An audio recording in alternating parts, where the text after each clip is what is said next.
चलो बच्चों, इसको वापस से एटॉमिक स्ट्रक्चर। अब यहाँ पर फर्स्ट टॉपिक था डाल्टन एटॉमिक थ्योरी, जो अपन ने पहले चैप्टर में पढ़ी थी।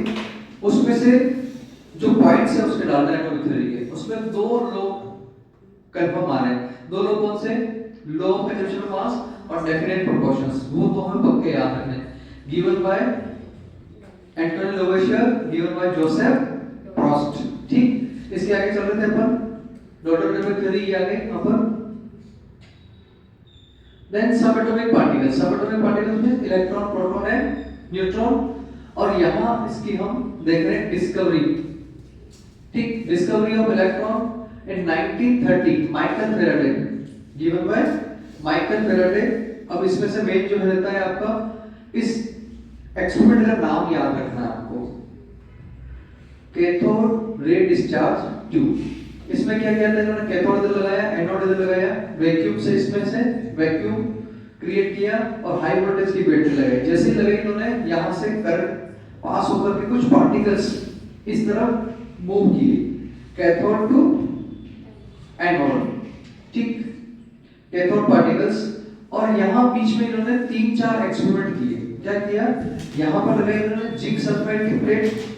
दूसरा इन्होंने यहाँ बीच में मैकेनिकल व्हील भी लगाया। मैकेनिकल व्हील मींस जैसे आप देखिए ना, वो पेन के पीछे आते छोटी सी पंखा जैसा, उसको फूंक मारते चलता है वो, इस तरह से मैकेनिकल व्हील लगाया। तो मैकेनिकल व्हील भी रोटेट होने लगा। इससे क्या पता चला?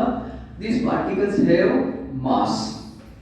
और दूसरा इन्होंने क्या किया, यहाँ पर जैसे ही ये पार्टिकल यहाँ जिंक सल्फाइड से टकराए तो यहाँ पर ग्लोइंग हुई।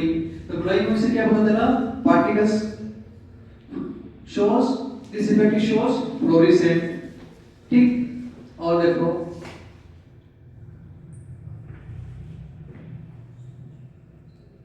अभी इसकी जो कैरेक्टरिस्टिक दे रखे हैं, the absence of electricity in magnetic field, this रे ट्रैवल स्ट्रेट लाइन। अब मैग्नेटिक और इलेक्ट्रिक फील्ड लगाएंगे तो उसकी तरफ टर्न हो जाएगी ये लाइट, इसलिए इसका कोई ज्यादा नहीं है। ठीक है, नेक्स्ट है इसके बिहार पर इन्होंने 4 बार मास रेशियो निकाला। तो ये है apparatus to determine the charge to the mass ratio of electrons. तो यहाँ देखो, ये कैथोड, ये एनोड, वही वाला एक्सपेरिमेंट है।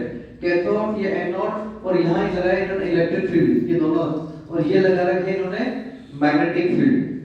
अब यहाँ क्या किया? अगर इलेक्ट्रिक फील्ड लगाएंगे केवल तो वो इलेक्ट्रिक की तरफ मूव करेगा, मैग्नेटिक लगाएंगे तो वो मैग्नेटिक की तरफ, नॉर्थ पोल की तरफ मूव करेगा। और दोनों अगर एब्सेंट हो गए तो सीधे निकल जाएंगे। तो यहाँ देखो 3 dots A B C। B कब आएगा? जब दोनों ही एब्सेंट हो गए, सीधे निकल जाएंगे ट्रेवल। और A कब आएगा? जब इलेक्ट्रिक फील्ड होगा। और C कब आएगा? जब मैग्नेटिक फील्ड होगा। इसके बिहार पर इन्होंने चार्ज बाय मास रेशियो निकाला। The Thomson was able to determine the value of E by ME। तो ये चार्ज बाय रेशियो कितना आया? 1.75 8820 10^11 कूलम पर केजी। ठीक है, चार्ज ऑफ इलेक्ट्रॉन इन्होंने कैलकुलेट किया RM मिलीकन।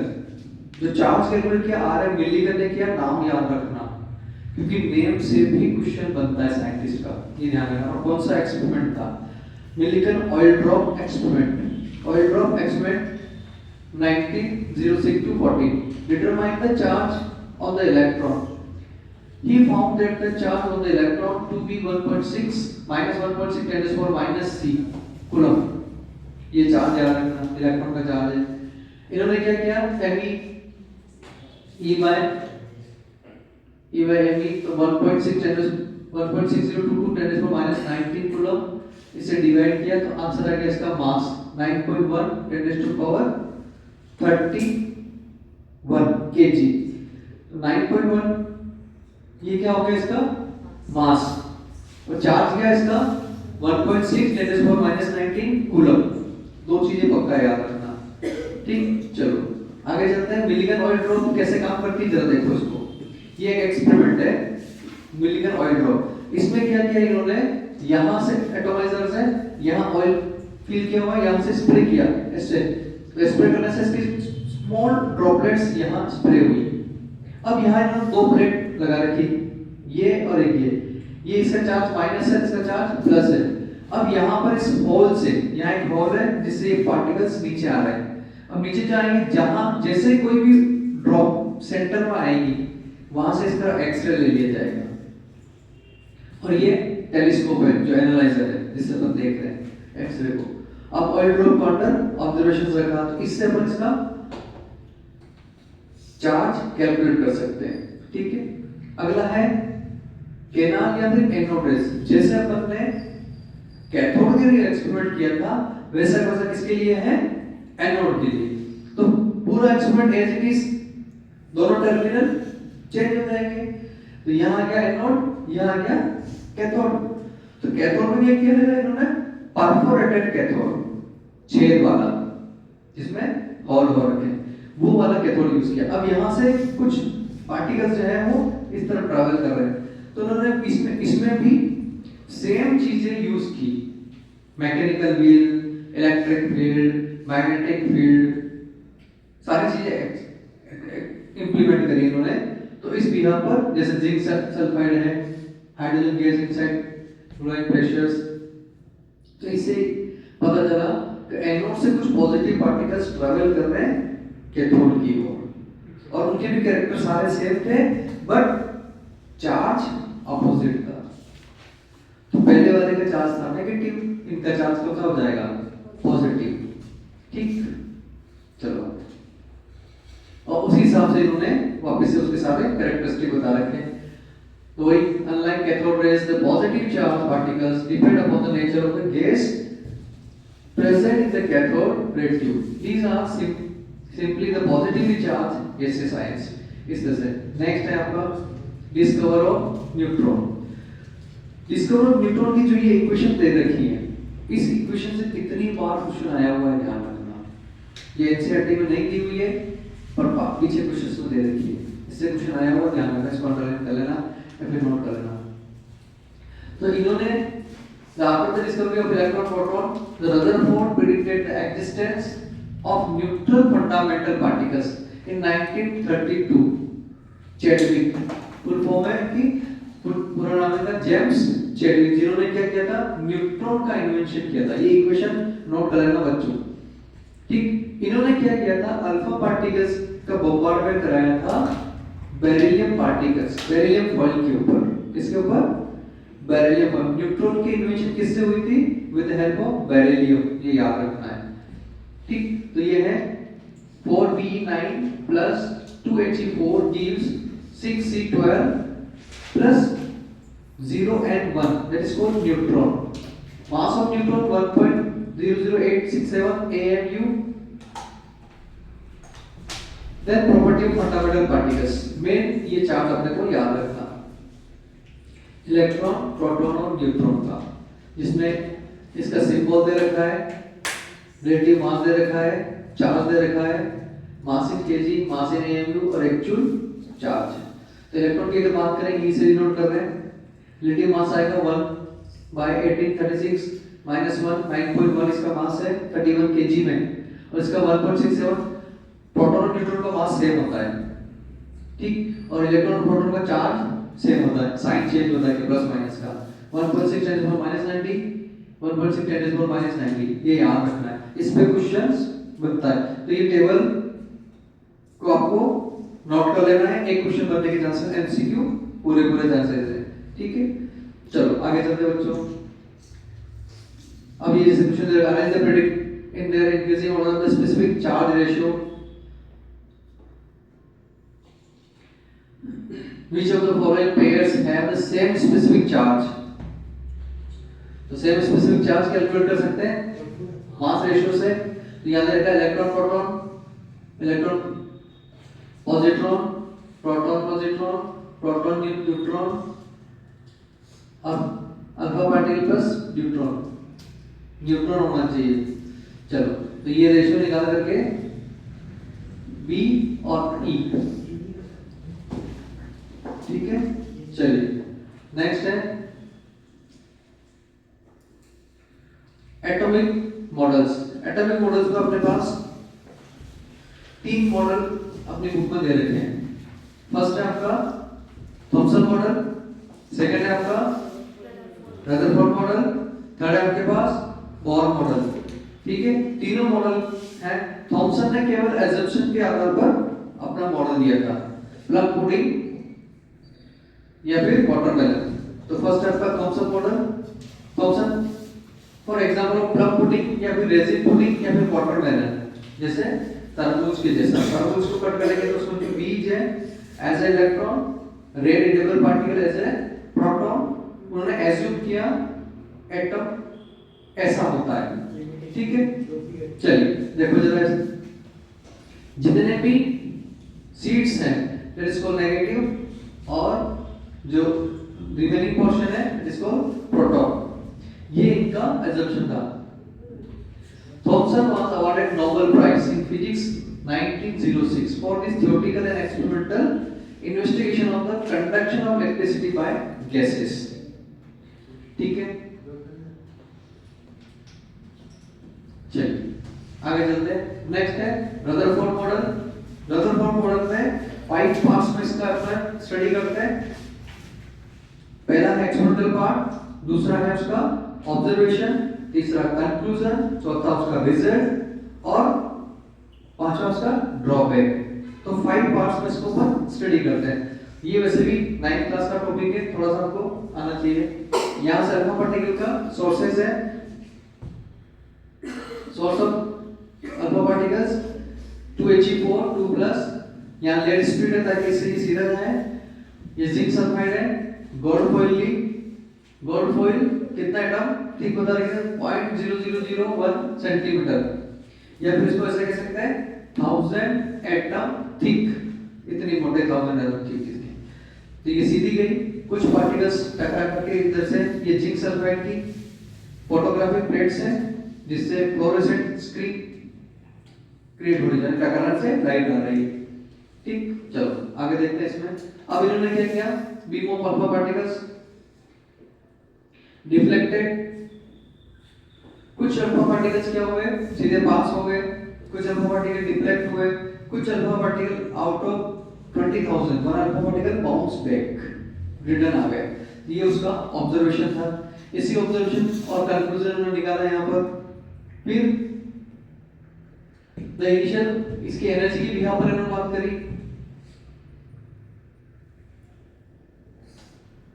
मेन है ये almost all the mass of the atoms is densely concentrated in the extremely small region that is called nucleus। Rutherford से क्या इन्वेंट हुआ था, न्यूक्लियस, ये ध्यान रखना। and the nucleus is surrounded by the electron that move around the nucleus with a very high speed in circular path called orbits। electron and the nucleus are held together by electrostatic force of attractions।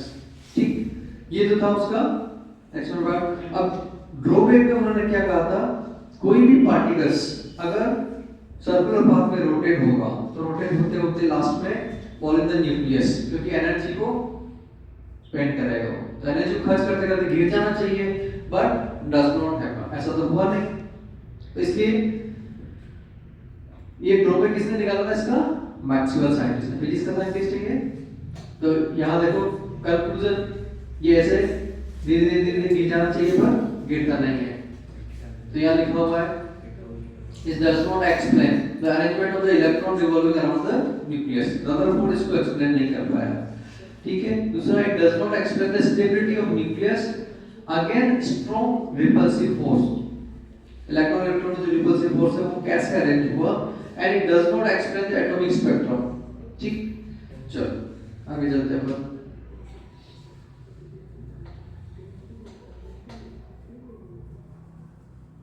अब यहाँ देखो एक question दे रखा है, an alpha particle is projected towards the foreign nucleus with the same kinetic energy in different experiment।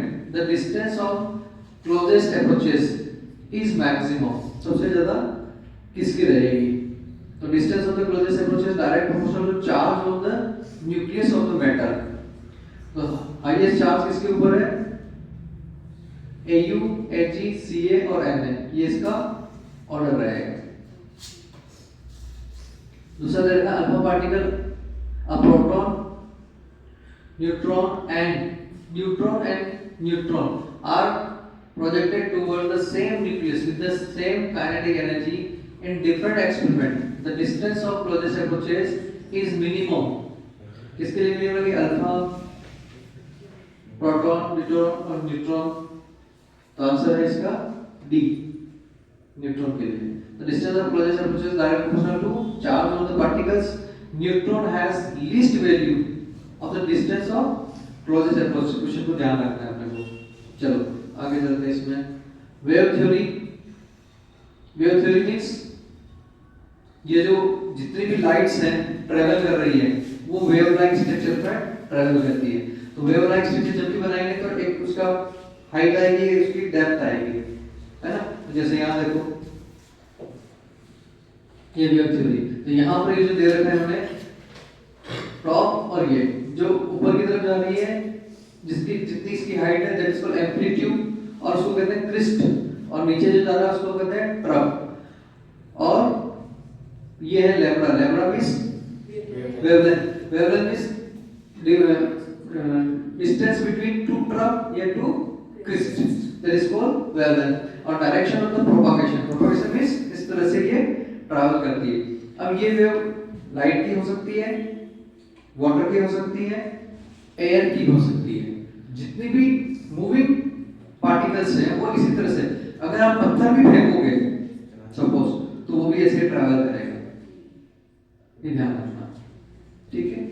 चलो तो ये यहाँ लिखा हुआ है, इसमें मैं बता देता हूँ आपको. Electromagnetic waves and this mechanical waves transmitted only in the material medium. Besides the mechanical waves, and there are waves which do not require any medium for the transmissions. These waves are called the electromagnetic wave या electromagnetic radiations. अब इसकी जो point आए थे wavelength, अभी देखा था अपन ने, define the distance between two nearest crest और नियरेस्ट ट्रफ. और लैम्ब्डा को मेजर करने के लिए 1 angstrom is equal to 10 metre, picometre में 12 और नैनोमीटर में -9. ये याद रखना.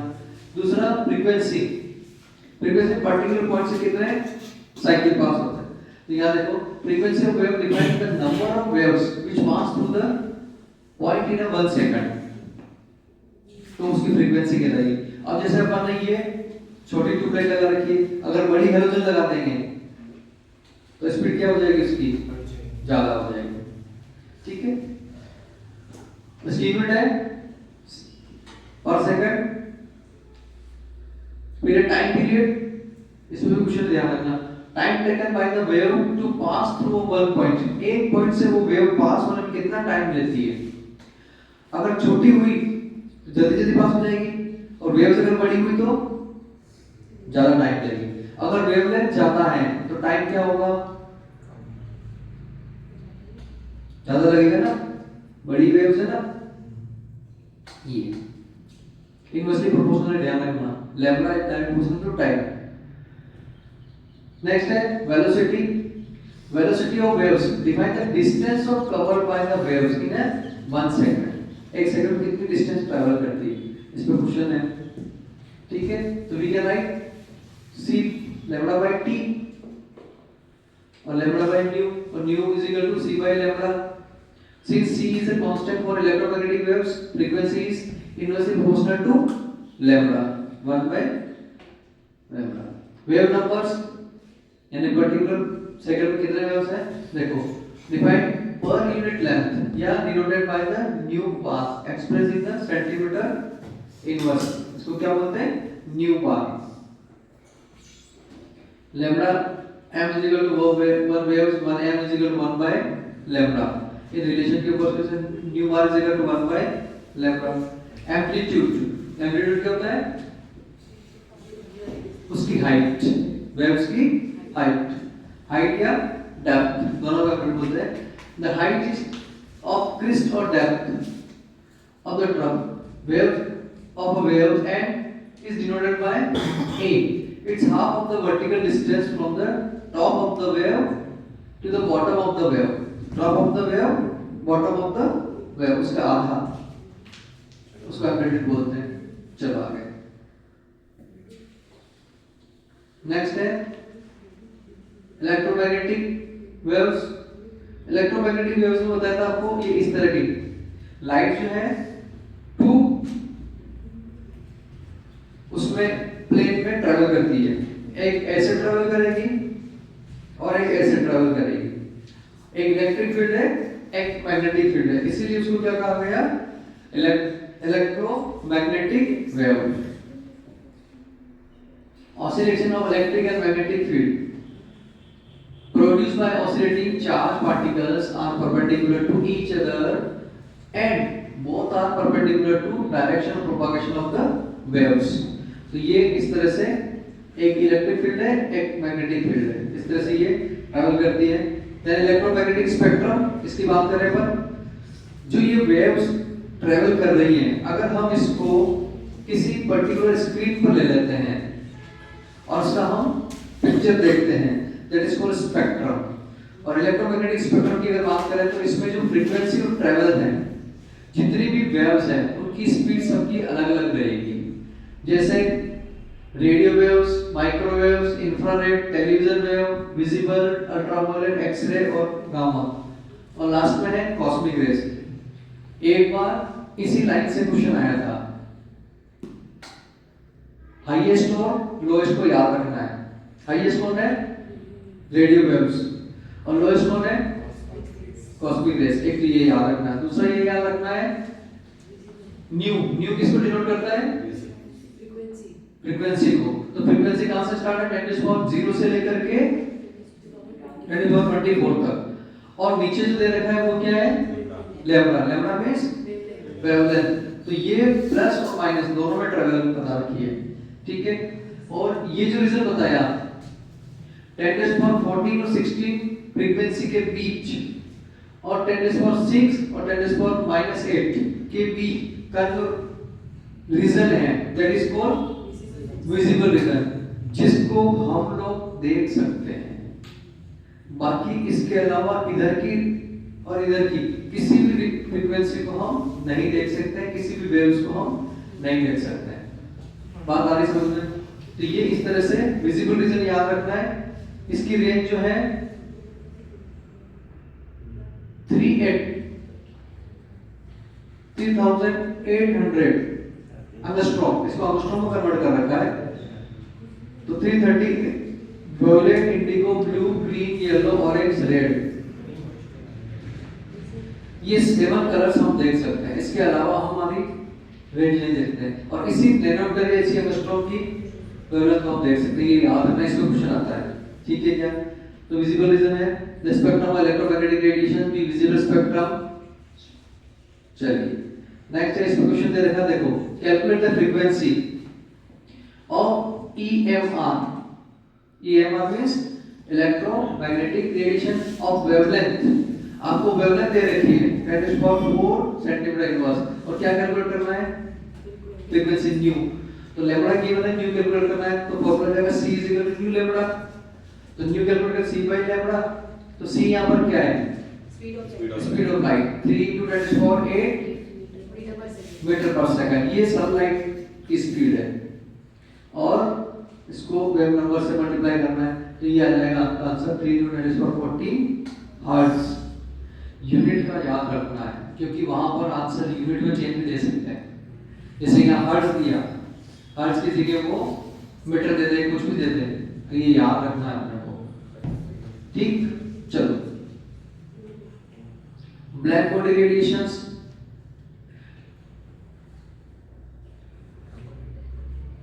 The exact frequency distribution of the black body radiations में क्या है, वो किसी भी फ्रीक्वेंसी और लाइट को एब्जॉर्ब और इमिट कर सकता है, उसको कहते हैं। चलो आगे चलते हैं इसमें। Physical question, प्रोटोनेशंस।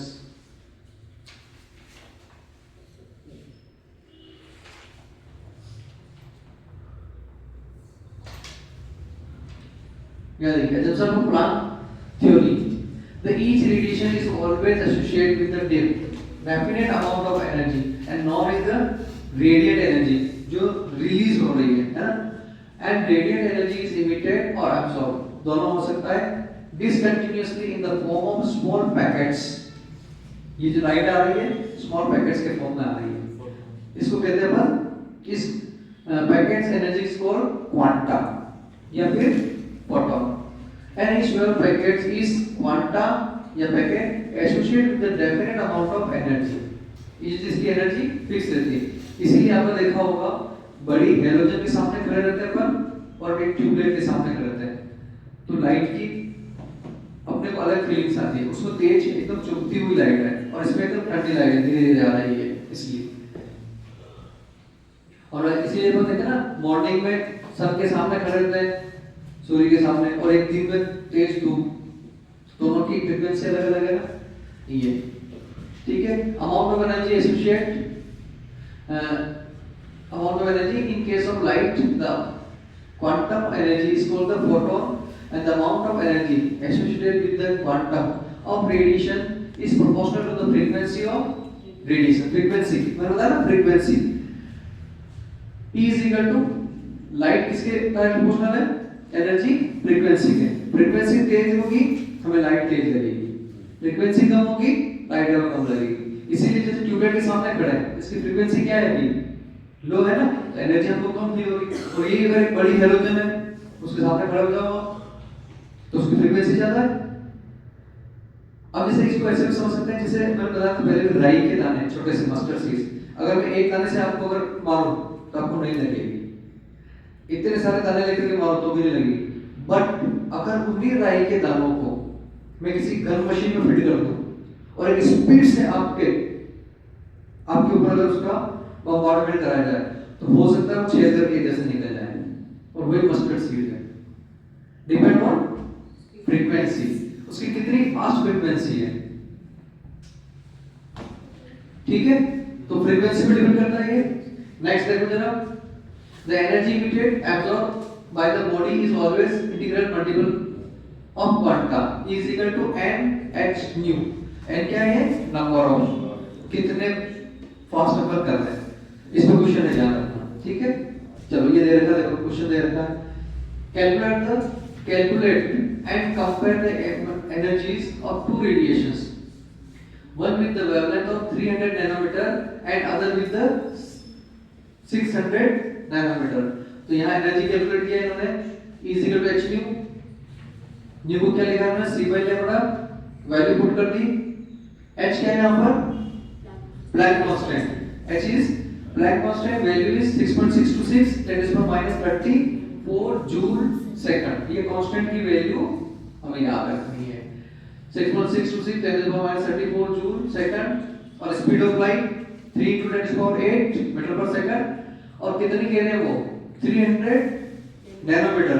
तो उसको मीटर में कन्वर्ट करें कितना हो जाएगा, नैनोमीटर को मीटर में 10 to the power -9 से मल्टीप्लाई करेंगे। अब इसकी वैल्यू आ गई इतनी जूल, ठीक है। इसी तरह से इन्होंने 600 पे कैलकुलेट किया तो डिफरेंस आ रहा है E1 is equal to 2E, double का डिफरेंस आ रहा है, ठीक है। चलो ऐसा ही इन्होंने एक और वाली न्यूमेरिकल दे रखा है, calculate the energy 1 mole of photon. ये क्वेश्चन आया हुआ है, ये आपके एनसीईआरटी में भी प्रिंट है, ध्यान रखना। Calculate the 1 mole of photon of radiation whose frequency 5 into 10 to the power 40 hertz। ये एनसीईआरटी का प्रिंटेड क्वेश्चन है, ठीक। देखो जरा, हमें निकालना क्या, energy E is equal to h nu, हमने मल्टीप्लाई करके एनर्जी निकाली। अब इसने क्या कहा, 1 मोल, जो 1 मोल आएगा कितना आएगा, कितने फोटॉन आएंगे उसमें, एवोगैड्रो नंबर के बराबर। जब भी 1 मोल की बात आएगी किससे मल्टीप्लाई करेंगे उनको, एवोगैड्रो नंबर से। तो Avogadro number is 6.022 10 to the power 23।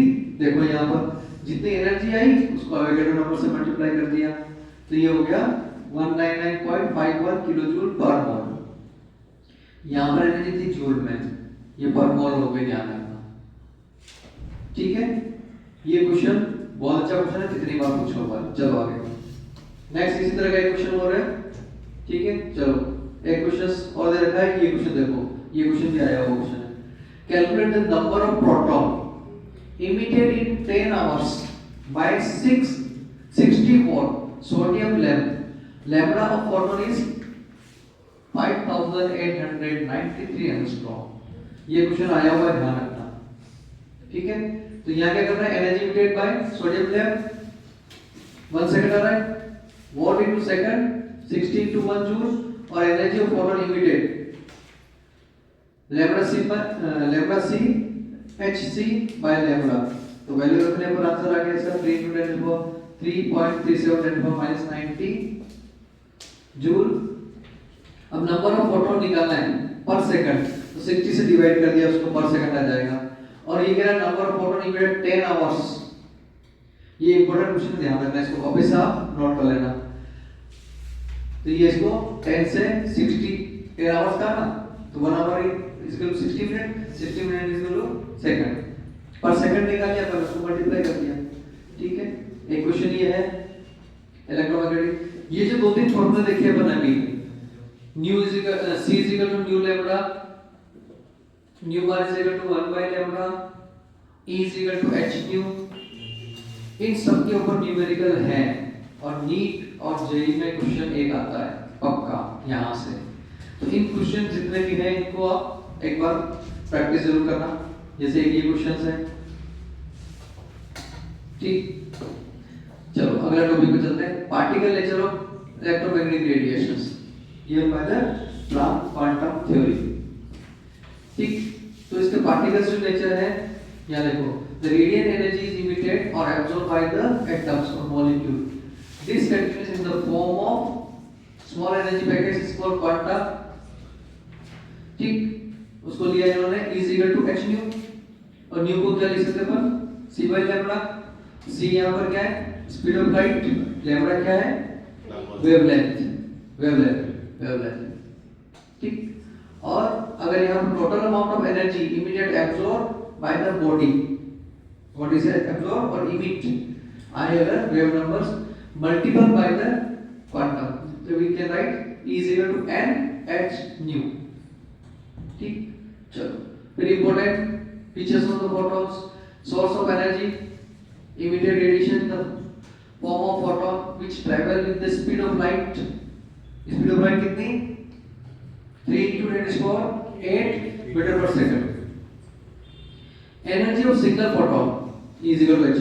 ठीक है, चलिए आगे। अब इसके ऊपर देखो न्यूमेरिकल दे रखा है अपने पास एनर्जी के लिए। ठीक है, फिर आगे का ये न्यूमेरिकल दे रखा है, इसको आपको सोल्व करना है। फिर एक न्यूमेरिकल ये दे रखा है, तो ये वीडियो को पॉज करके इसको सॉल्व भी करना है, नोट भी करना है। नेक्स्ट इसी तरह से एनर्जी के ऊपर ये सारे एनसीईआरटी के क्वेश्चंस हैं इन टेक्स्ट और एक्सरसाइज।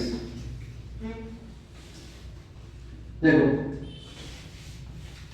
एक ये क्वेश्चन है, ये क्वेश्चन आया हुआ है एनसीईआरटी का।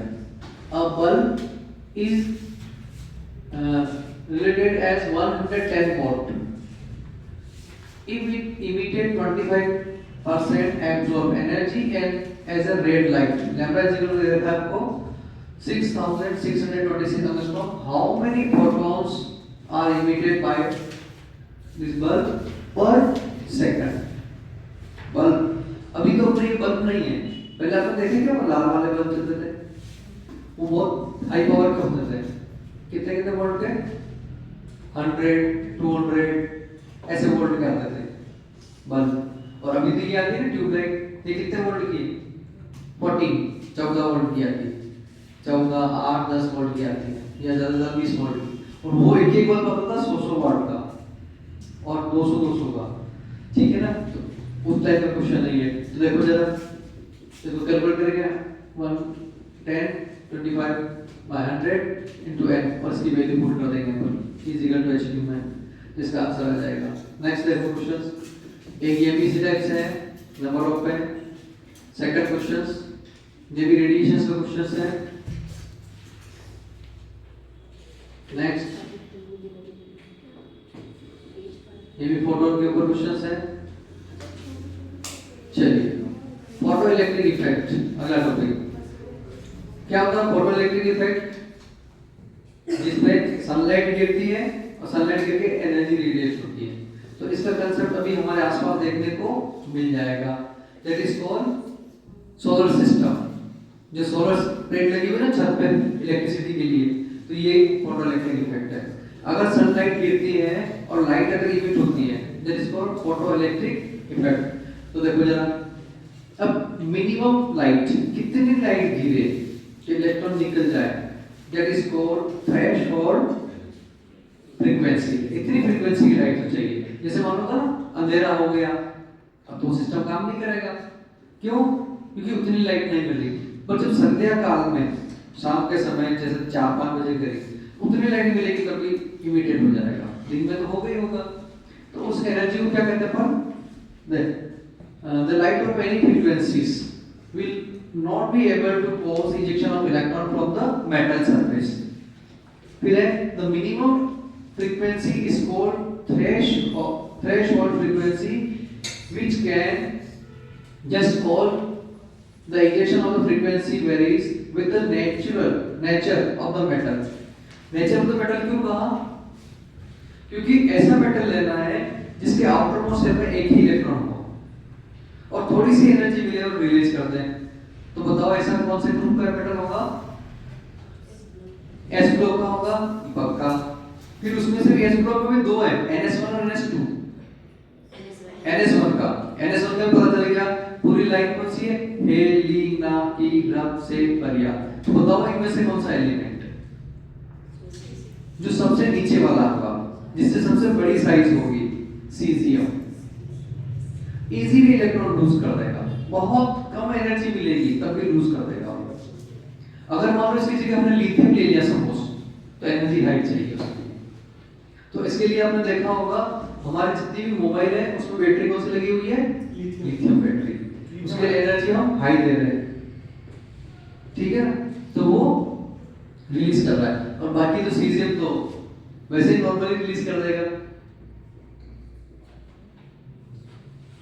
ठीक है।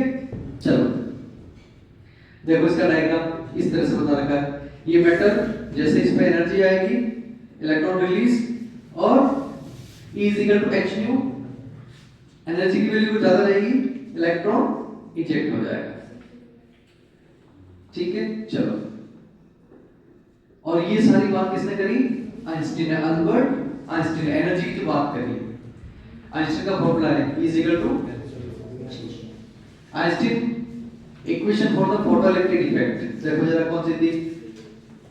Einstein interpretation of the photoelectric effect result in the equations energy of photon, energy needed to remove an electron plus maximum kinetic energy of emitted electrons. तो h nu is equal to E is equal to क्या लिखा था हमने? h nu plus kinetic energy। तो इसको क्या लिख सकते हैं? काइनेटिक है हाफ mv स्क्वायर और इसको लिख सकते हैं अपन half mv square is equal to h nu और h nu नॉट। तो न्यू क्या है यहाँ पर? Frequency of incident light.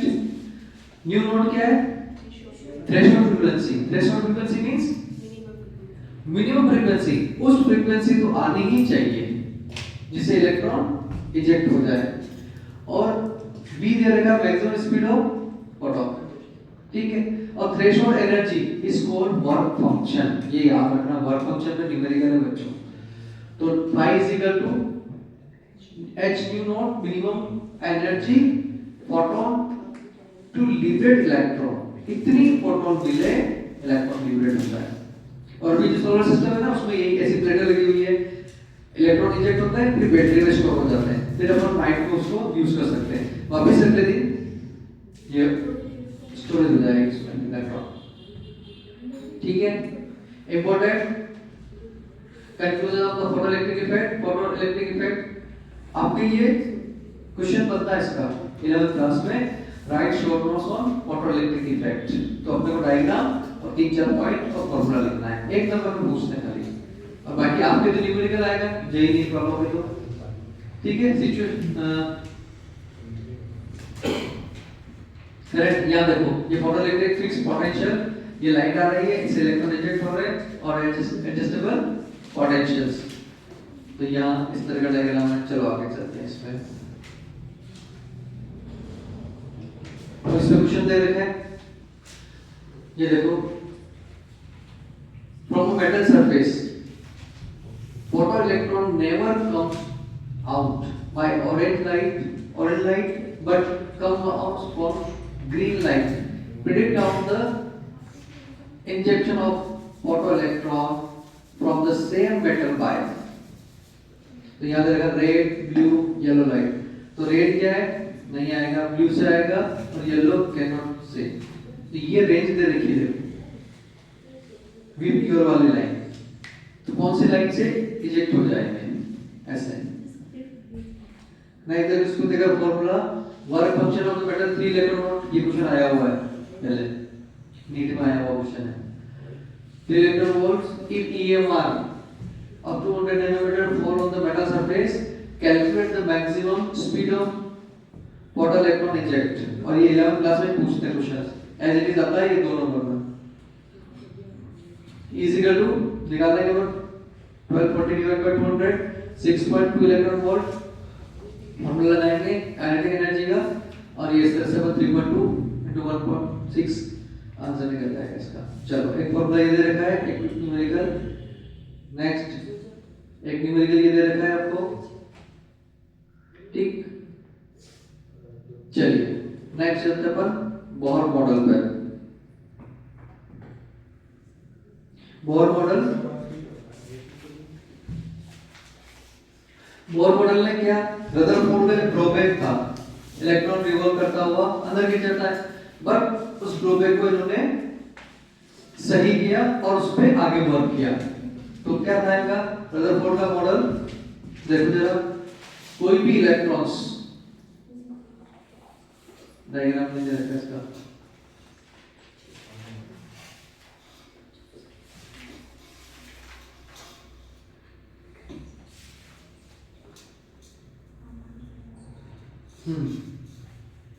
जो इलेक्ट्रॉन्स हैं revolving the circular path, that path is called energy level या फिर shell.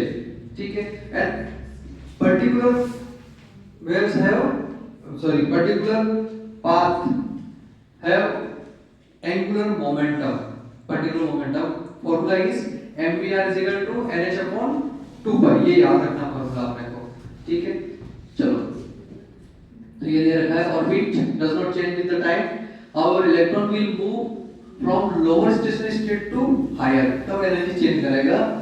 Higher stationary state when the required amount of energy is absorbed by the electron और energy is emitted when the electron move higher stationary state to lower stationary state. The energy change does not take place in continuous manner. Then second is the third frequency of the radiation absorb or emit when transition occurs between two stationary state. lower से higher में जाएगा absorb और higher से lower में आएगा emit. ये ध्यान रखना. ठीक है. और इसका फ्रीक्वेंसी निकालेंगे अपन. स्टेशनरी फ्रीक्वेंसी को डेली h(e2 - e1). ठीक है. और ये इसका एंगुलर मोमेंटम बता रखा है mvr is equal to nh upon 2 pi. L is equal to 1 2 3 लिख सकते हैं अपन. An application of Bohr model. ठीक. इलेक्ट्रोस्टैटिक फोर्स, जो इलेक्ट्रॉन है वो नीचे क्यों नहीं गिरता, उसके लिए दो फोर्स वर्क करते हैं. Electrostatic force is equal to centripetal force, जिसकी वजह से वो बैलेंस रहता है. अभी जैसे हम बात कर रहे हैं, सन है अराउंड अर्थ रोटेट हो रही है, वो भी नीचे नहीं गिरती, कहीं गिरती नहीं है, क्योंकि उसके ऊपर भी दो फोर्स वर्क करते हैं, इलेक्ट्रोस्टैटिक फोर्स और सेंट्रीफ्यूगल फोर्स, जिससे वो बैलेंस्ड है. तो इसका डेरिवेशन दे रखा है. रेडियस का फॉर्मूला दे रखा है v is mvr is equal to 2 pi. इससे रेडियस का फॉर्मूला निकाल लिया है. Radius is equal to l square h square 4y स्क्वायर m z e स्क्वायर. ये डेरिवेशंस पहले था, आपको केवल फॉर्मूला याद रखना है. ये रेडियस का फॉर्मूला है 0.529 l स्क्वायर z एंगस्ट्रॉम में. वेलोसिटी दे रखी है इसकी, बोर की वेलोसिटी का फॉर्मूला ये 2.182 × 10⁶ z/n metre per second. Then energy formula ये रहा -13.6 z square l square electron volt पर एटम. इसमें न्यूमेरिकल ध्यान रखना तीनों के ऊपर. तो ये तीनों एक साथ दे दिए, काइनेटिक एनर्जी, पोटेंशियल एनर्जी और थर्मल एनर्जी अब इनका एक रिलेशन पे क्वेश्चन ध्यान रखना, इस पे क्वेश्चन आता पक्का, एसर्शन रीजन पूछते हैं। तो क्या है, potential energy is equal to -2 kinetic energy, और kinetic energy is equal to minus thermal energy, और potential energy is equal to 2 sorry total energy, thermal नहीं है, कौन सी एनर्जी है, टोटल। ठीक है, नेक्स्ट है definitions. Ionisation energy, ionisation energy means the minimum energy required to liberate an electron from the ground state of an isolated atoms is called ionization energy, separation energy, excitation energy। चलो इसमें ये question दे रखा है, calculate the radius of fourth orbit of hydrogen atom. Important question है ये, आया हुआ क्वेश्चन है। तो वैल्यू देखेंगे, रेडियस दे रखी है अपने को, फोर्थ के लिए निकालना अपने को। नेक्स्ट क्वेश्चन देखो, calculate the radius second orbit of lithium 2 plus और third orbit of helium plus. Next calculate the radius third और fifth orbit of He। Next question, calculate the energy of lithium 2 plus atom second excited state.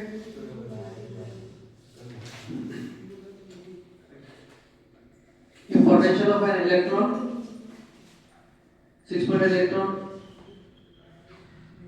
what in hydrogen atom, then find out the kinetic energy E orbit where electron exists and radius of orbit। ठीक, चलो अगले topic पे चलते हैं। Numerical तो आपको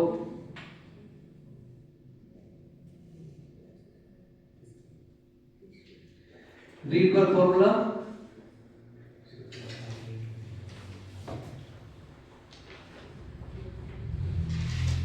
limitations of Bohr। Bohr theory does not explain the spectrum of multiple electron atom, यानी hydrogen पे काम किया उसने, ज्यादा वाले पे कार्बन नाइट्रोजन पे नहीं निकाल सकते उसको। ठीक है, and angular momentum revolving electron NH/2 has not been explained by the Bohr theory, उसमें एक्सप्लेनेशन नहीं है इसका। और एक यहाँ पर ये ध्यान रखना है, Bohr theory does not explain the splitting spectral line in the presence of magnetic is called Zeeman। Magnetic आएगा तो Zeeman और इलेक्ट्रिक इफेक्ट आएगा तो स्टार इफेक्ट। इस पे क्वेश्चन बनता है। ठीक है क्या, याद कर लेंगे ये वाली लाइन, इस पे क्वेश्चन बनता है अपने एनसीईआरटी में। हाँ चलिए, then classification of spectrum, continuous spectrum और discontinuous spectrum. Light source prism से पास कर रहे हैं और सारी लाइट अगर आ रही है तो वो क्या कहलाता है, कंटीन्यूअस स्पेक्ट्रम। जैसे प्रिज्म से किसी लाइट को पास करते हैं अपन तो सारी लाइट एक साथ आती है, that is called VIBGYOR, VIBGYOR। तो ये सारी लाइट अगर एक साथ आ रही है ऐसे स्पेक्ट्रम को क्या कहते हैं, कंटीन्यूअस। ठीक, देन इमिशन एंड एब्जॉर्प्शन, अगर किसी पर्टिकुलर सोर्स से लाइट इमिट हो रही है और अगर एब्जॉर्ब हो रही है, ठीक है, तो उसे इमिशन और एब्जॉर्प्शन स्पेक्ट्रम। देखिए एग्जांपल से देखो, डायग्राम से, यहां पर देखो एक्साइटेड सैंपल, यहां से लाइट रिलीज हो रही है, स्लिट से जा रहा है, प्रिज्म से पास हो रही है और फिल्म से डिटेक्ट हो रही है, इंक्रीजिंग वेवलेंथ, या एक लाइट ज्यादा इमिट हो रही है, that is called emission spectrum. और एब्जॉर्प्शन में क्या होगा, उसी लाइट को किसी सैंपल से अगर पास करते हैं, लाइट सोर्स एब्जॉर्प्शन, ये सैंपल लिया अपन ने, तो यहां पर एक प्रिज्म से पास करेंगे तो एक कलर गायब हो जाएगा। तो एक कलर कहां गया, वहां एब्जॉर्ब हो गया, इसीलिए इसको एब्जॉर्प्शन कहते हैं। ठीक है, चलो light spectrum. Then hydrogen spectrum की बात करें, हाइड्रोजन स्पेक्ट्रम ये एनर्जी लेवल पे दिखा है इसको। ठीक है, N1 और N2, N1 is equal to 1 है तो उसके लिए हायर कौन सी हो जाएगा, N2 is equal to 2 3 4 5, that is called Lyman, Balmer, Paschen, Brackett, Fund और कीपिंग हेम्परी, एक और हम्फ्री। ठीक है ना, तो यहाँ देखो हम्फ्री सीरीज ये नहीं है, तो लाइमन में अल्ट्रावायलेट रीजन में, विजिबल रीजन में बाल्मर सीरीज, ये पूछते क्वेश्चन, इसमें क्वेश्चन आता है, ध्यान रखना। लाइमन कहां पर रहेगा, अल्ट्रावायलेट यूवी में। बाद में किसमें रहेगा? विजिबल रीजन में। पास्चन, ब्रैकेट, फर्न और हम्फ्री, ये सारे रीजन किसमें रहेंगे? इंफ्रारेड में। इसमें क्वेश्चन आता है, ध्यान रखना, ये याद रहे हमको। ठीक, ये सीरीज का एक क्वेश्चन दे रखा है, पूरे टेबल दे रखी है, टेबल को याद रखना है, इंपॉर्टेंट है। कौन से रीजन में क्या है, n1 की वैल्यू कितनी है और n2 की वैल्यू कितनी है, ये याद रखना है। इस पे क्वेश्चन आता है आप लोगों के लिए, ठीक है। अब ये की पॉइंट्स दे रखे हैं इसके, अल्फा बीटा गामा के दे रखे हैं। नेक्स्ट इनके ऊपर न्यूमेरिकल है, जैसे ये 1 2 3। नेक्स्ट है dual behaviour of de Broglie equations, lambda is equal to h upon mv। ठीक, ये याद रखना आप लोगों को। Planck constant h is equal to p is momentum of electrons, lambda is equal to h upon mv या फिर p। p means momentum.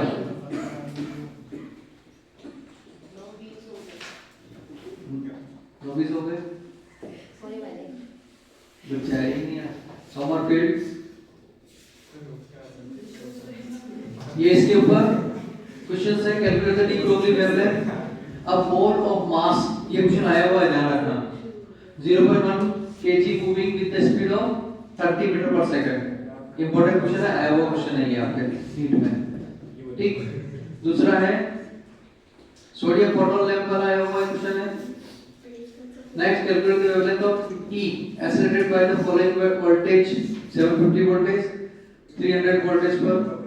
Find the de Broglie wavelength, ये क्वेश्चन भी आया हुआ क्वेश्चन आपके। चलो next,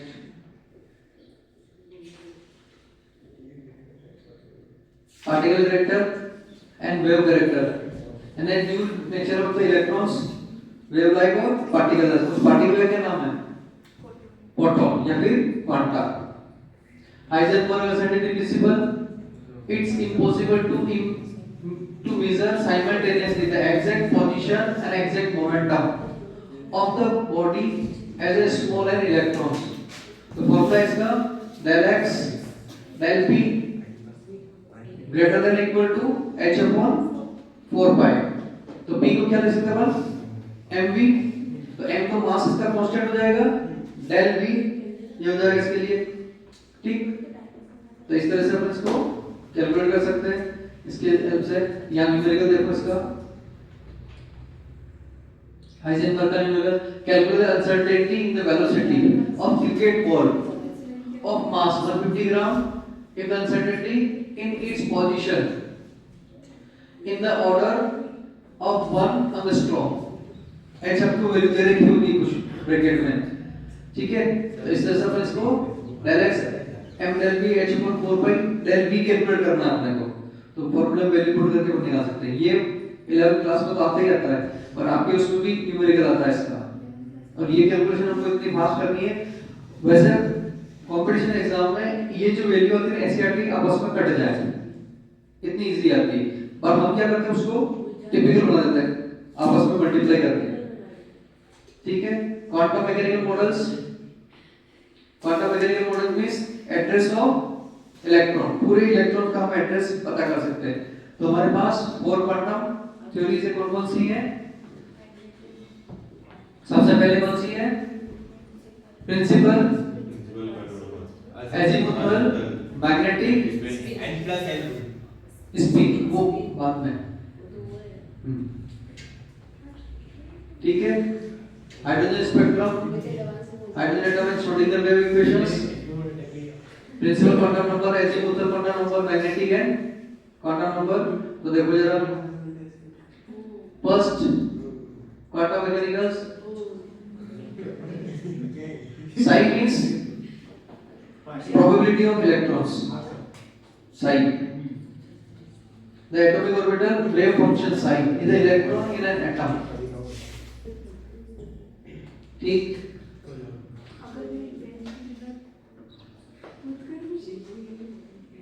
detailed part of the solutions,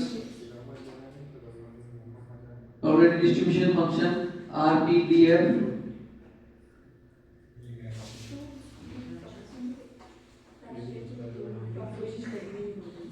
characteristic of radial distributions functions, the number of maxima in radial distribution function, plot n minus L rule, angular part of the solution, d orbital, s orbital, d orbital,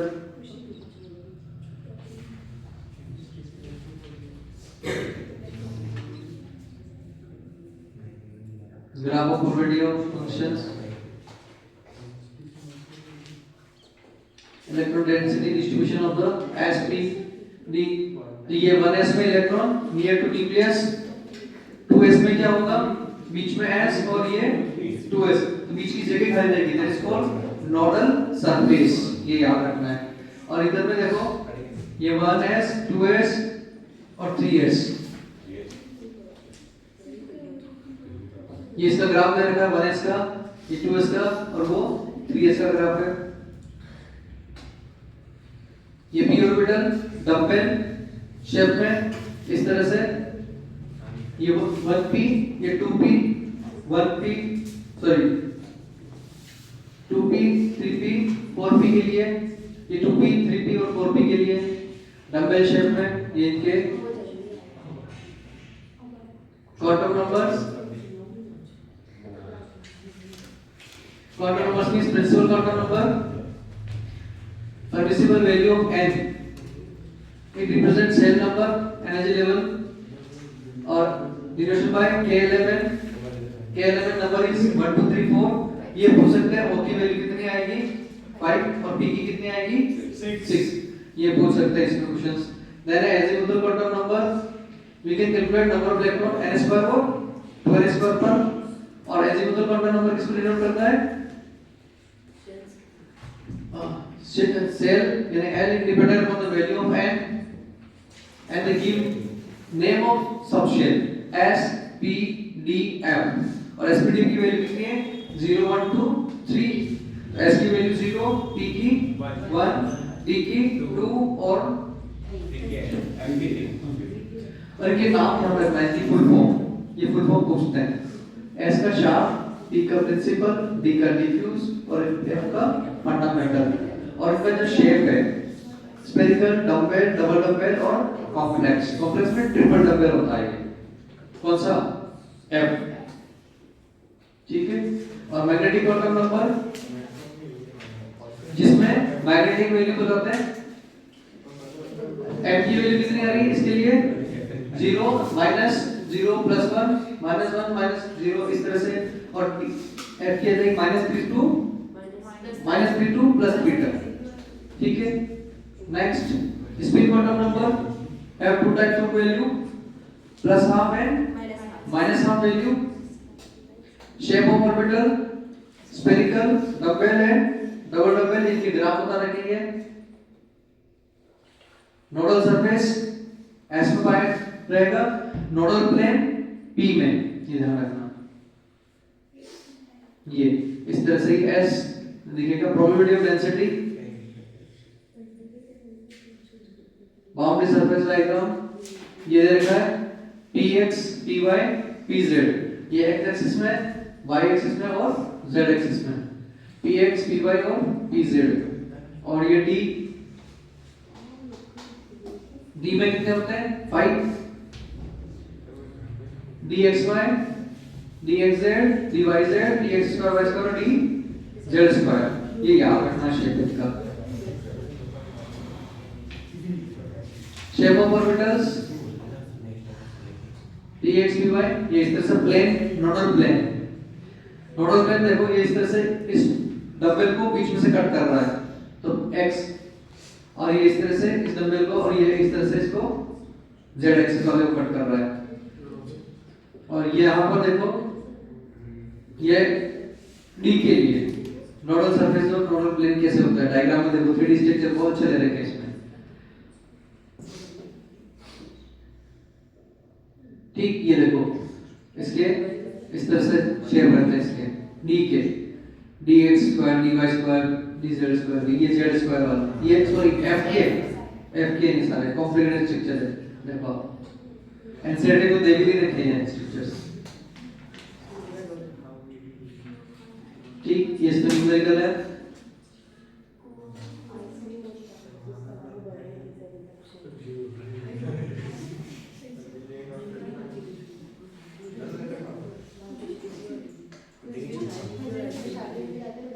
कुछ important rules हैं, last topic चल रहा है, 2 minute का topic और है। Pauli exclusion principle. Pauli क्या कहता है? No two electron in an atom can have the same value of n 4 quantum numbers. ठीक, किसी भी एटम के 2 इलेक्ट्रॉन के लिए 4 क्वांटम नंबर सेम नहीं हो सकती। ये बात किसने बताई थी? पाउली ने। पाउली ने। ठीक है, अब वो प्रिंसिपल क्या कहता है? Electron feel in increasing order of their energies, you know we can say 1s से लेकर के 7t एनर्जी के इंक्रीजिंग ऑर्डर में इलेक्ट्रॉन फील करना। देन ये देखो इस तरह से 2s 2p। देन बोर्न्स रूल क्या कहता है? बोर्न्स maximum multiplicity means first electron single feel then couple, yeah, repeat we can say, then the goes with the filling electron into the orbital belonging the same subshell. Orbital of equal energy is called degenerate orbital. Electron are distributed among the orbitals of subshell in such a way so as to give the maximum number of unpaired electron with the parallel speed. एक number पूछने पर अपने को तो इसका rules कैसे एप्लीकेट हो रहा है वो ध्यान रखना है। ठीक है, ये जैसे इस तरह से देखो, ये सही राइट है या रॉन्ग है? ये वाला रॉन्ग, ये वाला correct. Electronic configurations 1s to 2s से लेकर के 7p तक हमको फील करना आना चाहिए और हमें ये लाइन याद रखी होनी चाहिए। कौन सी वाली लाइन? ये वाली 1s से 7p तक। ठीक है, चलो नेक्स्ट है इसमें extra stability of half electron और फुल फील्ड ऑर्बिटल्स। उसमें क्या 3 चीजें ध्यान रखनी है? Symmetrical distribution of electrons and exchange energy. Half field में और फुल फील्ड में एक्सचेंज एनर्जी बहुत ज्यादा होती है, इसलिए ये दोनों स्टेबल होते हैं। स्टेबिलिटी का रीजन याद रखना है, ये इनके elements paramagnetic, diamagnetic, spin mu is equal to n under root n plus 2 bm। bm means unit क्या है? bm means बहुत मैग्नेटॉन। ठीक है, चलो ये देखा sp इनकी वैल्यू दे रखी है। चलो बच्चों, आज की कहानी यहीं तक। पूरे चैप्टर को मेरी तरफ से मैंने पूरा कवर करने की कोशिश की। इसको आपको वीडियो भी मैं सेंड कर दूंगा, आप देखना, करना, इसके न्यूमेरिकल आपको करना है। कल मैं इसके न्यूमेरिकल चेक करूंगा। Okay, thank you.